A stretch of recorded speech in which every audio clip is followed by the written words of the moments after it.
Rebecca Ryan. Rebecca, your response to the last few days is what?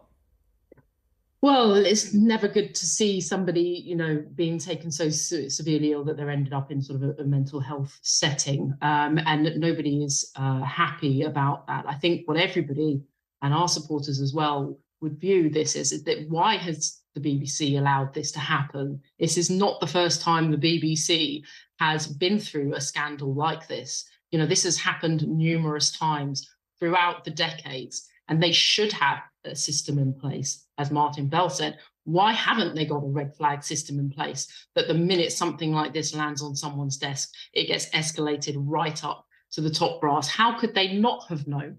And what we would say is that prior to this, poll after poll shows that 2/3 of Britons want to get rid of the licence fee. And now you're going to find that this trust is broken. Why should people have to pay for an organisation that cannot get its house in order? It's a national embarrassment, and we need to get rid of the licence fee. And I mean, that's the interesting point, isn't it? Because when any of these scandals happen, the wider situation at the organisation is going to come in for criticism. So here's the thing. A lot of people will say, Rebecca, they'll go, it's not fair. This is just being used, a man's... They are allegations, no criminal activity. Let's make that point, OK? People will say this is just bee-bashing. This is people out to destroy an institution. I would say that at the very epicentre, I'm going to say it every night, at the very epicentre of our relationship with the BBC is trust. And I think for many people outside the media bubble, because we all knew for days, I'm talking about the people outside the M25, not Quentin in Westminster. I'm talking about Rosemary in wherever, Bury, right? She probably had no idea it was Huw Edwards, a man who'd been in her living room every night with the news, who told her those things I talked about. It's a shock for people. And the BBC, I think, I understand where John Sargent and Carol are coming from, and Martin, they'll recover, they'll keep their heads down. But the one thing I want to say is the world has changed for all of us, and there is more accountability. Absolutely, Huw Edwards right now is in hospital getting help, and so he should be. But I think the BBC needs to take a long, hard look in the mirror, don't you?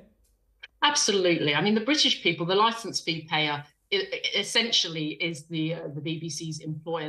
They are the boss. They should be listened to because they're being forced to pay for this organisation. And it's just not acceptable to have an organisation that has been through this kind of situation numerous times before and making exactly the same mistakes. And as you say, there's allegations, but there is a picture there, whether or not law was broken, where you have somebody who is old enough to be these young people's grandfather, let's face it. There is a real power issue going on here. But the thing is, the BBC must be seen and must actually, in reality, deal with these situations far more quickly and appropriately, because British people are being made to pay for this, and it's just not acceptable, so... And that, for me, is why the story was on the front of every single newspaper, and it is of public interest, because whether people like this or not who have worked for the BBC for 30 years, these people are working for us because we're paying that licence fee. Rebecca Ryan, thank you so much indeed